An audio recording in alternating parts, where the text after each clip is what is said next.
인물로 읽는 성경, 오늘은 예수의 어머니 마리아에 대하여 함께 알아보도록 하겠습니다. 일부 근본주의적 개신교도들은 가톨릭 교회가 이단이라고 주장합니다.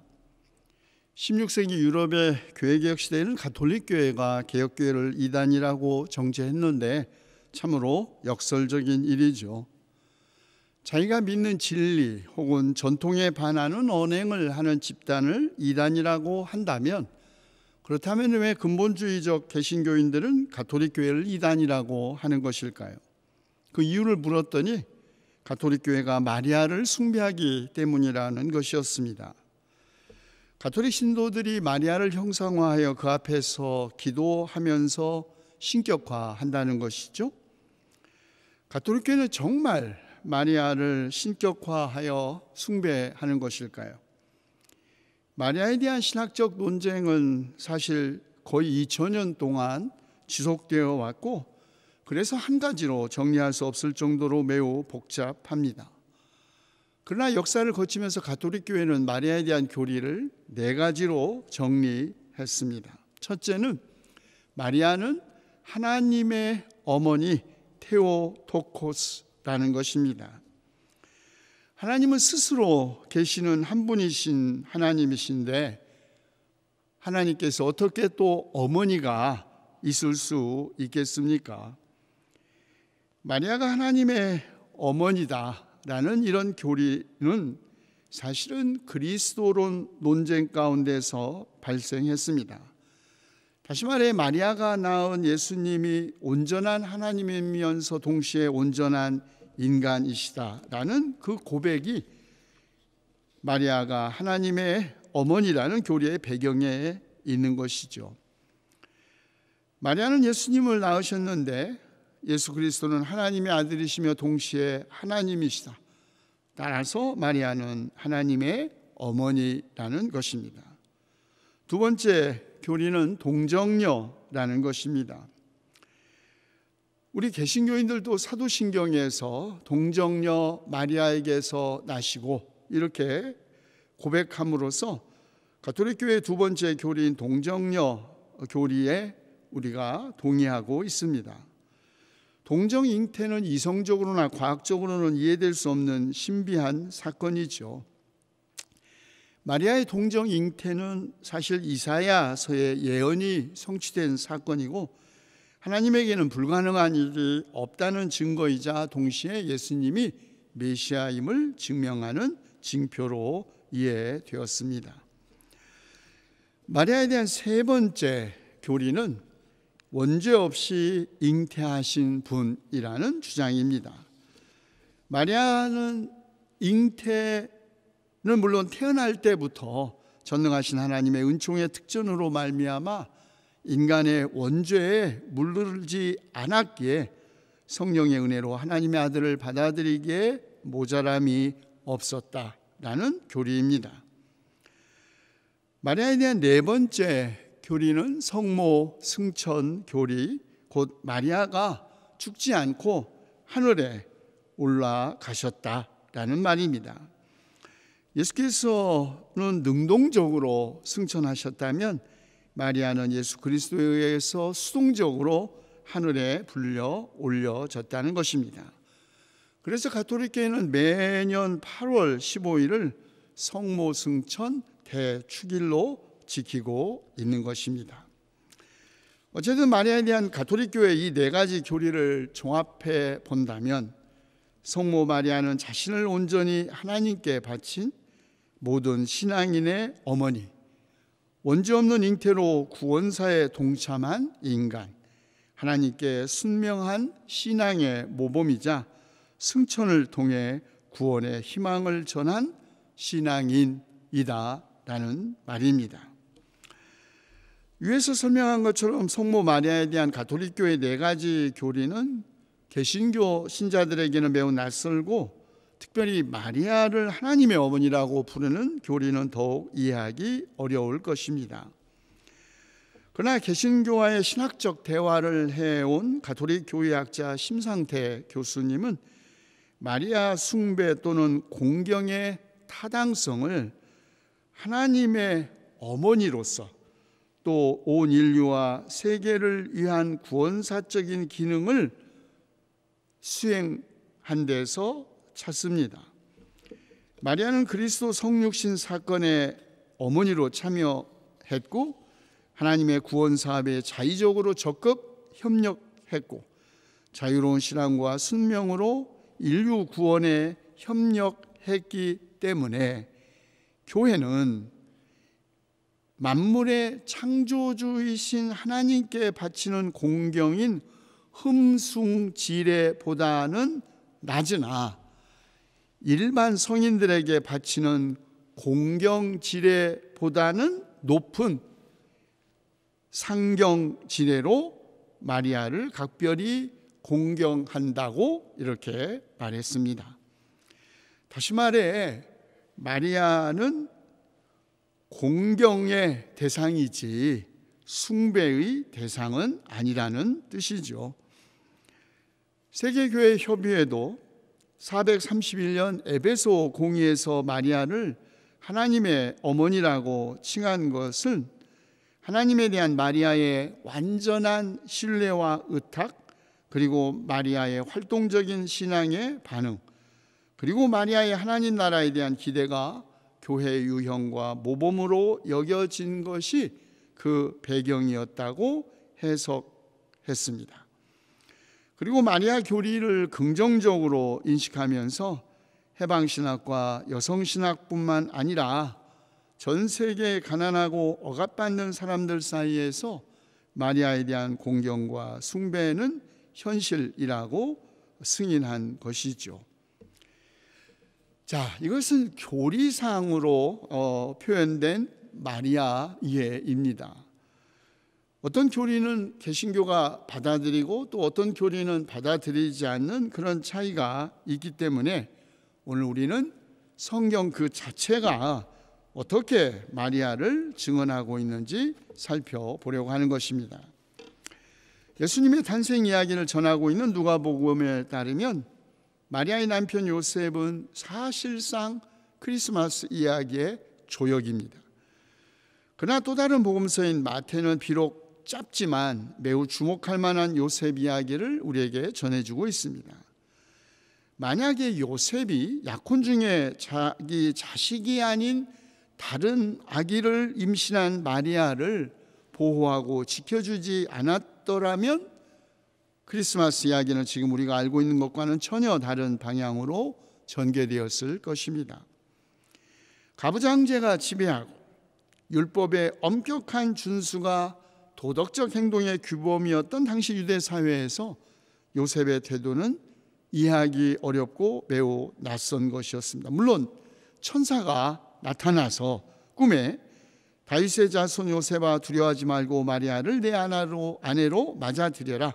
그 태중에 있는 아기는 성령으로 말미암은 것이고 그가 자기 백성을 그들의 죄에서 구원하실 것이다라고 말한 것이 약혼녀 마리아가 도대체 누구의 아기를 가진 것인지 의혹의 눈으로 바라보고 격분했을 요셉의 마음을 돌이켰을 것이라고 추정하게 합니다. 그러나 이 일은 요셉이 마리아가 임신한 사실을 알고 가만히 파혼하려고 한 그 이후의 일입니다. 우리말 성경은 요셉이 이렇게 생각하고 있는데 라고 번역함으로써 요셉이 파혼을 고려하다 혹은 파혼할 것을 숙고하다라는 의미로 번역했지만 사실 여기에 사용된 헬라어 동사의 어근 티모스는 전혀 다른 뜻을 가지고 있습니다. 티모스라는 이 단어는 복음서에 단 한 번 또 다른 곳에서 등장하는데 회당에서 회중이 일어나 예수님을 돌로 치려 할 때에 그 회중들이 품었던 경로를 묘사하는 데 사용되었습니다. 신약성경 전체를 통틀어 이 말을 동사로 사용한 사례는 단 한 번, 동방에서 온 세 박사들이 아기가 태어난 곳을 자기에게 알려주지 않은 채 베들레헴을 떠난 것을 알고 헤롯이 몹시 노하였다라는 말에서도 나옵니다. 그렇다면 임신한 약혼녀 이야기를 들은 요셉이 가만히 앉아서 파혼할까? 이렇게 생각하거나 숙고한 것이 아니라 이 단어의 뜻을 새기면 요셉은 아주 깊이 상심한 채 분노했다. 이것이 헬라어 원문을 오히려 더 정확히 번역하고 요셉의 인간적인 모습을 더 잘 포착한 번역이라고 생각합니다. 불같이 일어나는 의혹과 상심, 짓밟힌 체면과 분노를 요셉은 과연 어떻게 해결했을까요? 마태는 단지 그가 의로운 사람인지라 마리아에게 치욕을 안겨주지 않으려고 조용히 파혼하기로 결심했다고 전합니다. 유대사에서 일반적으로 의로운 사람은 율법에 순종하고 규칙을 공평하게 모든 사람에게 적용하는 사람이었습니다. 그렇다면 요셉은 신명기 22장 23절이 규정한 율법에 따라 약혼한 처녀가 성 안에서 남자를 만나 동침하면 둘 다 돌을 던져 죽여야 한다는 율법을 시행해야 했습니다. 그러나 요셉은 그렇게 하지 않았죠. 그는 의의를 다르게 이해했기 때문입니다. 요셉은 의의를 율법이 기대한 윤리를 뛰어넘어 예언자 이사야가 말한 것처럼 상한 갈대 꺾지 않고 꺼져가는 등불을 끄지 않고 진리로 공의를 베푸는 주님에 대한 믿음으로 받아들였습니다. 요셉에게 의의는 남편으로서의 자기 권리의 주장이 아니라 권리를 박탈당한 여성, 상처받고 불안과 두려움에 사로잡힌 사회적 약자에 대한 배려와 보호를 의미하였습니다. 그리고 요셉은 우유부단하고 할 말도 못하는 그런 약한 사람이 아니었습니다. 그는 아주 매우 강하고 심지가 굳은 사람이었습니다. 그에게는 파혼할 권리도 있었고 또 약혼녀를 고소할 수도 있었지만 요셉은 그렇게 하지 않았습니다. 요셉은 온 동네의 반대를 물리치고 마리아를 아내로 맞을 만큼 담대함과 배포와 용기와 굳센 인격을 가진 인물이었습니다. 그는 사회적이고도 율법적인 규범을 뛰어넘을 만큼 사랑에서 비롯된 강한 의지의 인물이었죠. 자기 자신에게는 한없이 관대하지만 다른 사람들에게는 엄격한 사람이 아니라 자기 자신에게는 엄격하지만 타인에게는 한없이 관대한 사람, 그가 성경이 말하는 의로운 사람입니다. 요셉은 자신의 사회적 법적 권리의 관철이 아니라 권리를 박탈당한 사람, 권리를 보호받지 못하는 약한 사람들을 우선적으로 지키는 의로운 사람이었습니다. 어린 약혼녀, 임신한 마리아에 대한 배려는 호적 등록 이야기에서도 드러납니다. 일반적으로 중동에서는 공식적이거나 율법적인 문제가 생기면 남자가 자기 집을 대표합니다. 이 말은 다시 말해 요셉은 호적을 등록하기 위하여 혼자 가도 되었는데, 그런데 굳이 그가 임신한 마리아를 데리고 함께 간 것은 남편이 없이 나사렛에 홀로 남아있을 마리아에게 어쩌면 무슨 일이 일어날지 불안했기 때문이다 라는 주장이 설득력 있는 설명입니다. 크리스마스 이야기의 주변부로 밀려난 메시아 탄생 이야기의 조역에 머물러 있는 마리아의 남편인 요셉의 사랑과 그의 대담한 용기가 없었다면 아마 마리아는 돌에 맞아 처형되었을 것이고 예수님은 당연히 태어나지도 못하셨을 것입니다. 그런데 마리아는 스스로 한마디의 말도 하지 않고 오직 수동적으로만 등장하는 마태복음과는 달리 누가복음에는 오히려 요셉이 아니라 마리아를 크리스마스 이야기의 주역으로 전면에 등장시킵니다.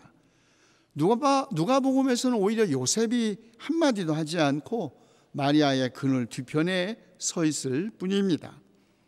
천사 가브리엘, 수태고지를 요셉이 아니라 그의 약혼한 처녀 마리아에게 하죠.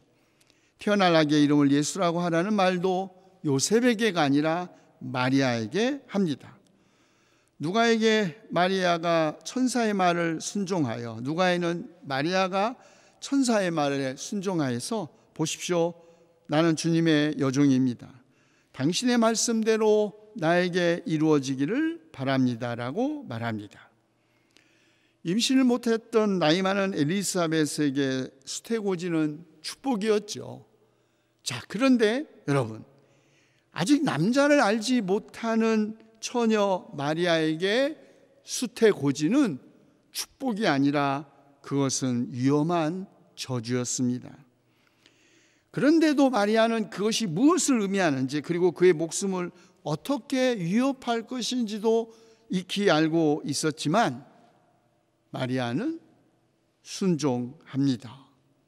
바로 여기에, 바로 이 순종 때문에 목숨의 위협을 받는 상황에서도 선택했던 순종 때문에 마리아는 영원한 성모, 거룩한 어머니로 아브라함을 이어 믿음의 조상으로 고백될 수 있었던 것입니다.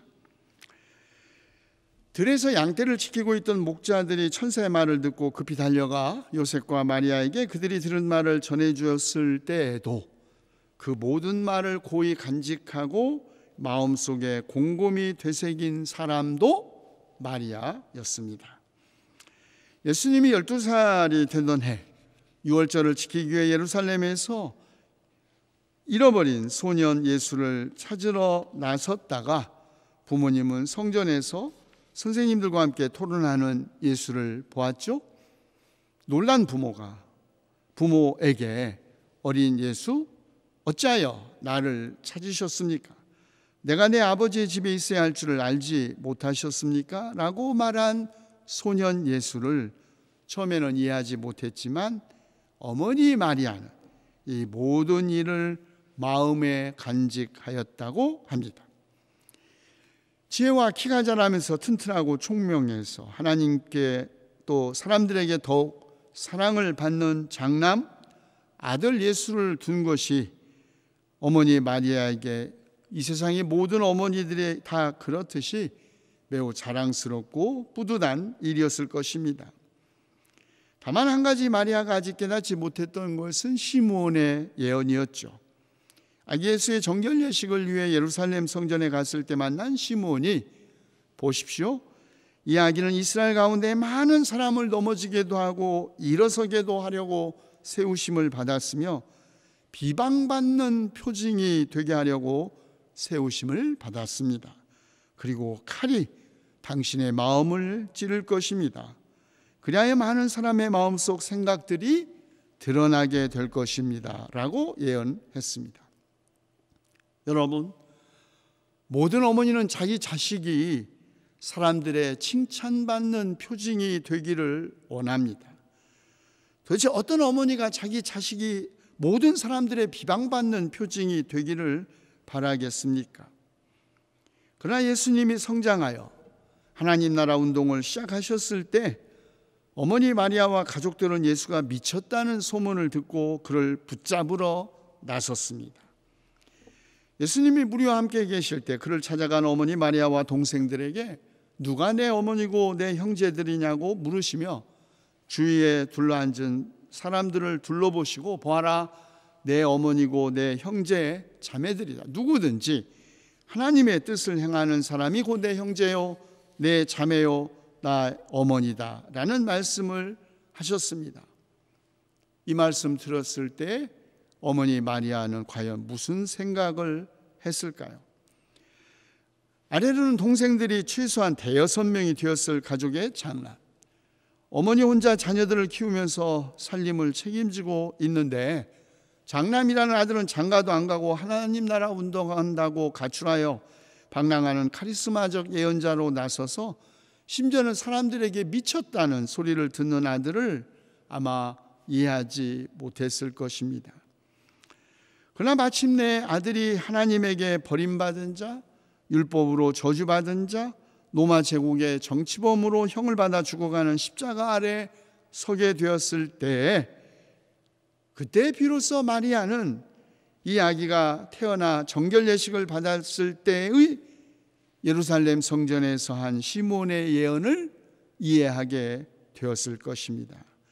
장차 이 아들의 일로 마치 칼로 찌르는 것 같은 고통을 겪게 될 것이라는, 예수님의 어머니 마리아는 세상의 모든 어머니들이 자녀들 때문에 얻는 기쁨과 바로 그 자녀들 때문에 겪는 고통의 전형이라고 하겠습니다. 첫 아들을 얻은 기쁨도 잠시 마리아는 이집트로 피난을 가야 했고, 자기 아기 때문에 2살짜리 이하의 모든 사내 아이들이 헤롯에 의해 살해당한 것을 들어야 했습니다. 한편에는 아들을 얻고 기뻐하는 마리아가 있었지만, 그 반대편에는 자식을 잃고 위로받기를 거부하고 통곡한 라헬이 있습니다. 크리스마스, 우리가 해마다 축하하는 것처럼 그렇게 목가적이고 행복한 사건이 아닙니다. 평화와 정의의 왕으로 오시는 아기 예수님의 탄생은 폭력과 살육의 사건과 결부되어 있습니다. 예수님의 삶의 마지막도 십자가 죽음이었죠. 탄생과 죽음의 사건에서 드러나는 이 잔혹한 이야기는 예수께서 구속하러 오신 악의 그 깊이를 드러내고 있습니다. 그리고 예언자 시몬의 예언, 어머니 마리아가 자신이 겪은 고난을 통해 반드시 구속받아야 할 악을 드러내는데 동참하게 될 것임을 미리 보여준 것이죠. 우리는 예수님의 어머니 마리아를 통하여, 아니 아기 예수님의 탄생을 통하여 악을 구속하는 길, 그것은 더 큰 악이 아니라 하나님의 철저한 자기 비움, 사랑, 십자가의 길이라는 것을 깨닫게 됩니다. 나사렛의 비천한 여종의 몸을 빌려 인간이 되신 하나님, 인간의 모든 한계와 죄와 악함을 스스로 짊어지신 하나님, 고통받는 그 하나님만이 악을 구속하시고 죄인을 구원하실 수 있다는 것, 이것이 크리스마스의 역설이죠. 한편으로는 평화의 왕으로 오신 아기 예수님의 탄생을 기뻐하고 그를 낳은 어머니 마리아를 복된 여인으로 찬미하고, 다른 한편으로는 자식들을 잃고 위로받기를 거부하는 세상의 모든 어머니들, 자식을 먼저 가슴에 묻어야 했던 그 모든 어머니들의 슬픔과 고통, 지금도 전쟁과 테러로 목숨을 잃는 이들의 어머니들을 기억하고 마음에 간직하는 곳, 바로 그곳이 여관에는 들어갈 방이 없어 마리아가 구유에 누운 아기 예수님과 지금 함께 계시는 곳이죠. 마리아는 그렇게 함으로써 예수 그리스도의 어머니이자 하나님의 어머니, 모든 인류의 거룩한 어머니로 고백되는 것입니다. 기도합시다. 내 영혼이 주님을 찬양하며 내 마음이 내 구주 하나님을 좋아함은 그가 이 여종의 비천함을 보살펴 주셨기 때문입니다. 이제부터는 모든 세대가 나를 행복하다 할 것입니다. 그는 그 팔로 권능을 행하시고 마음이 교만한 사람들을 흩으셨으니 제왕들을 왕좌에서 끌어내리시고 비천한 사람을 높이셨습니다. 줄인 사람들을 좋은 것으로 배부르게 하시고 부한 사람들을 빈손으로 떠나 보내셨습니다. 그는 자비를 기억하셔서 자기의 종 이스라엘을 도우셨습니다. 이렇게 주님을 찬미한 마리아처럼 주님께서 하신 말씀이 이루어질 줄 믿은 마리아처럼 우리도 주님의 말씀, 이스라엘에게 하신 주님의 언약을 믿사오니 주님의 뜻 이 역사 안에서 이루어지게 하시옵소서. 우리 주 예수 그리스도의 이름으로 기도하옵나이다. 아멘.